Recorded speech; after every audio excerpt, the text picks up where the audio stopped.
안녕하세요, 가치남입니다. 제가 어제 영상을 올리면서 막연하게 아직 4월달이 조금 남아있구나 이런 생각을 했었는데 벌써 5월달이었더라고요. 그래서 또 한 번 느낀 거지만 시간 정말 빠른 것 같다 이런 생각이 드는 것 같습니다. 벌써 올해가 3분의 1이 지났는데 아마도 상반기만 지나면 또 올 한 해가 정말로 빠르게 지나갈 것 같아요. 그래서 미리미리 계획 잘 세워보시면서 주식뿐만 아니라 어떤 것이든지 원하시는 것들 모두 이루셨으면 좋겠습니다. 자, 먼저 빼놓을 수 없는 얘기인데 4월 수출에 대해서 말씀을 들어볼게요. 어제 대한민국의 수출 동향이 발표가 되었고 지금 보시는 것처럼 4월 수출이 41.1%의 전년 동기 대비 증가세를 보여주었다. 이런 발표가 있었습니다. 전년 동기 대비 41% 증가세라는 것은 지금 10년 만에 최대폭의 상승이다 라는 점을 알 수가 있거든요. 일단 몇몇 품목들을 살펴보면 최근에 석유화학 쪽이 정말 강했잖아요. 그래서 수출 성적을 보더라도 4월달에 가장 성적이 좋았고 무려 81.6%의 전년 동기 대비 증가세를 보여주었습니다. 마찬가지로 자동차 부품도 81.6%의 증가세를 보여주었고 무선통신기기가 68%, 자동차가 55%, 그리고 반도체가 38%, 정밀기기가 35%의 실적 개선을 보여주었습니다. 그리고 국가별로 한번 따져본다면 그동안은 유럽연합하고 미국, 중국 이런 국가들이 상위권을 차지했었는데 특이한 점은 베트남이 64%의 가장 높은 수출 증가세를 보여줬거든요. 그래서 이 부분은 조금 특이하다고 보여지고 그런데 아마도 이런 생각들을 하실 거예요. 과연 수출 증가세를 작년하고 비교하는 게 얼마나 도움이 될 수 있냐. 그리고 작년은 그 어느 때보다도 코로나라는 특수한 상황 때문에 비교하기 좀 어렵다고 생각하시는 분들도 많으실 거예요. 자, 그런데 1월부터 4월까지 4개월간의 수출 성적을 보면 누적 수출액이 약 1977억 달러인데 역대 같은 기간 최대치라는 것을 말씀을 드릴게요. 그래서 작년 대비 큰 성장을 보인 것이 아니라 1월달부터 4월달까지는 역대 최대 수출액이라고 말씀을 드리겠습니다. 아마도 여러가지 이유가 있을 거예요. 기저효과도 있을 것이고 또 많은 국가들에서 돈을 풀었기 때문에 거기에 대한 경기 회복세 이런 복합적인 것들이 발생이 되었기 때문에 큰 폭으로 증가세를 보여주었다고 생각하고 있습니다. 지난 2008년도 마찬가지였고 IMF도 마찬가지였어요. 경기가 한번 크게 꺾이게 되면 이 꺾였던 경기가 다시 회복이 될 때 그때는 과거보다 더 크게 모두 성장세를 보여주었거든요. 전반적으로 이런 흐름이 나오는 이유가 기저효과도 있고 또 많은 국가들이 양적 완화를 통해서 경기 부양을 했기 때문에 이렇게 글로벌 경기가 침체를 겪는다면 그 뒤에는 반드시 더 높은 성장세를 보일 수밖에 없다. 이렇게 볼 수가 있습니다. 자, 지금부터 현대차 관련해서 한번 말씀을 들어볼게요. 최근에 현대차 주가를 보시면 그냥 지나치기 어려울 정도로 주가가 정말 맥을 못 추고 있습니다. 지금 21만 2천 원의 종가를 형성했고 또 주가의 위치를 보시면 올 초에 큰 상승이 나왔던 이 당시 이후 최저점이라는 것을 알 수가 있습니다. 그래서 한번 선을 그어보면 과거 갭상승을 보여주었던 이 구간 하단까지 내려와 있습니다. 그런데 솔직히 저는 지금 현대차의 주가 흐름 조금은 과도한 측면이 있다고 생각이 되거든요. 물론 차량용 반도체 쇼티지 현상이 굉장히 투자 심리를 위축시킨 것은 맞다고 생각하고 있습니다. 자, 그런데 이게 정말로 올 초 대비 주가를 약 20% 가까이 하락시킬 수 있는 요소인지 이 점을 생각해 봤을 때는 저는 조금 의문이 들긴 하거든요. 자, 여기 글로벌 자동차 기업들 한번 살펴보시더라도 좌측은 포드고요. 우측은 르노거든요. 그런데 포드 같은 경우에는 물론 지난 3월 10일 고점을 형성한 뒤에 주가가 조금씩 흘러내리고 있지만 그래도 크게 주가의 하락세가 이어지진 않고 있습니다. 우측의 르노도 마찬가지예요. 지난 3월 10일 날 최고점을 찍고 나서 조금은 흘러내리고 있지만 그래도 현대차만큼의 큰 낙폭을 보여주고 있지는 않습니다. 자, 그런데 5월 달에 현대차에서 4만 대를 감산할 수 있다는 기사가 발표가 되었습니다. 이 생산 대수가 4만 대라는 것은 자동차 판매가 4만 대가 줄어들 것이다. 이런 의미하고도 조금 다르거든요. 그렇지만 4만 대 수치를 봤을 때는 지난 3월 달 38만 대를 판매했으니까 약 11%에 해당되는 수치가 될 수가 있습니다. 자, 그런데 5월에는 현대차 컨콜에서도 발표를 했듯이 반도체 수급이 가장 좋지 못할 수 있는 그런 한 달이 될 수 있다고 이야기를 했었거든요.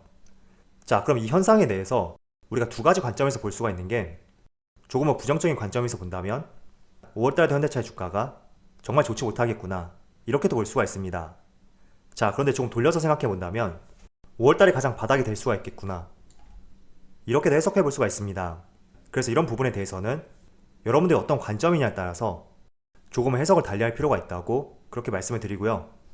실제로 현대차 컨콜에서도 5월달이 가장 수급이 좋지 못할 것이다, 이렇게 언급을 했다고 하지만 그 이유는 사실 알 수는 없거든요.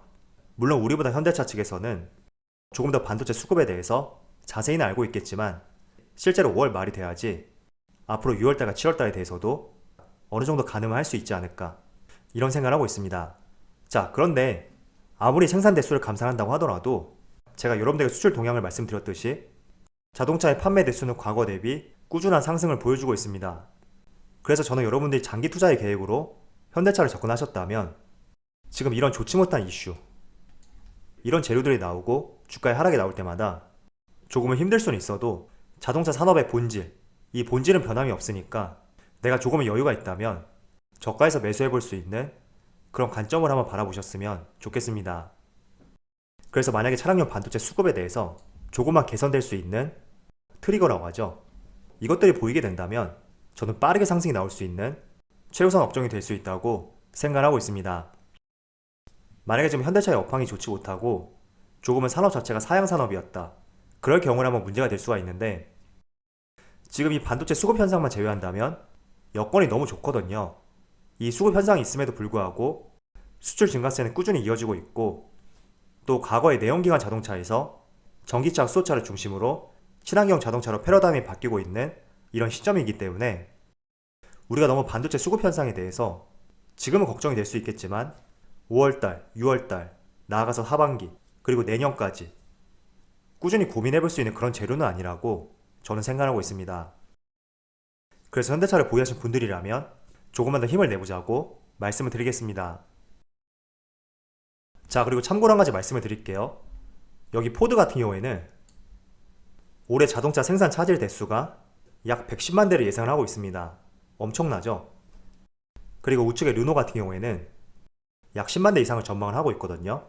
그런 측면에서 현대차를 볼 때는 지금 주가 흐름은 상당히 나쁘지만 굉장히 잘 대처를 하고 있고 다른 글로벌 기업들에 비해서 양호한 수준이다, 이렇게 볼 수가 있습니다.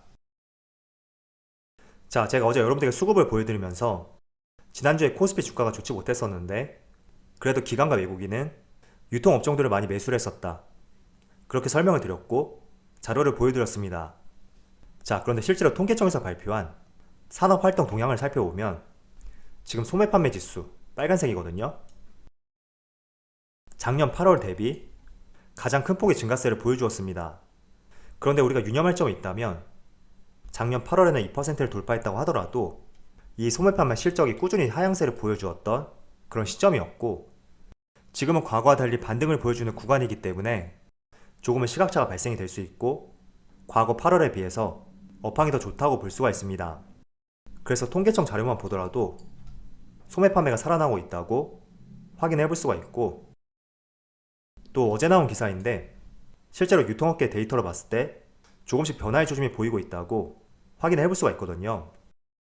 먼저 3월달에 유통업체의 매출을 살펴봤을 때 전년 동월 대비 약 18% 이상의 증가세가 있었고 오프라인은 무려 21.7%의 성장세를 보여주었습니다. 그리고 실물 지표를 봤을 때도 롯데백화점, 신세계, 현대, 갤러리아 이렇게 4개의 백화점이 지난 4월달 정기 세일 기간을 가졌었는데 작년 매출 대비 무려 평균 45% 이상의 매출 신장을 보여주었습니다. 자, 그래서 통계청 자료라든지 또 실제로 백화점 실적을 봤을 때 조금은 소비가 살아나고 있다고 우리가 가늠을 해볼 수가 있고, 그리고 하나투자증권 리포트에 따르면 백화점의 3월 실적이 2020년뿐만 아니라 코로나가 생기기 직전인 2019년도까지 이미 실적을 뛰어넘었다는 이런 리포트 자료도 있습니다. 자, 뿐만 아니라 하나투자증권에 따르면 그동안 백화점 실적 같은 경우에는 특정 아이템의 매출 신장을 이끌었습니다. 예를 들어 화장품이라든지 명품, 전반적인 아이템보다는 특정한 아이템들이 매출 신장을 이끌었지만 최근에는 가전, 가구, 생활용품, 전 품목군에 대해서 매출 신장이 이루어지고 있다고 발표를 했습니다. 자, 그래서 우리가 한번 5월 달에는 이 소비와 관련된 종목들 한번 주목을 해보면 좋을 것 같다. 저는 이런 생각이 들었어요. 그런데 특이한 점이 있는데 대형 마트라든지 편의점, 조금은 백화점하고 유사할 수 있는 그런 산업이잖아요. 그런데 대형 마트하고 편의점보다 백화점이 월등하게 지금 매출 신장이 이루어지고 있습니다. 그래서 소비와 관련된 업종을 한번 우리가 주목해 볼 때 저는 대형 마트나 편의점 이쪽보다는 백화점 업종에 주목을 해보는 것이 낫지 않을까 이렇게 생각하고 있습니다. 그리고 5월달 같은 경우에는 통상적으로 소비가 많이 이루어지는 계절이잖아요. 그래서 이런 기조와 함께 우리가 한번 소비와 관련된 종목들을 관심을 가져보기에 좋은 시점이다. 이렇게 말씀을 드리겠습니다. 그래서 성급하게 들어가지 마시고요. 항상 위치가 왔을 때 어떤 종목이든지 강하게 상승이 나온 위치는 항상 되돌림이 발생이 될 수 있으니까 이런 점들을 늘 염두에 두시면서 항상 적절하게 대응을 해보셨으면 좋겠습니다. 자, 오늘 다양한 이슈에 대해서 말씀을 드렸습니다.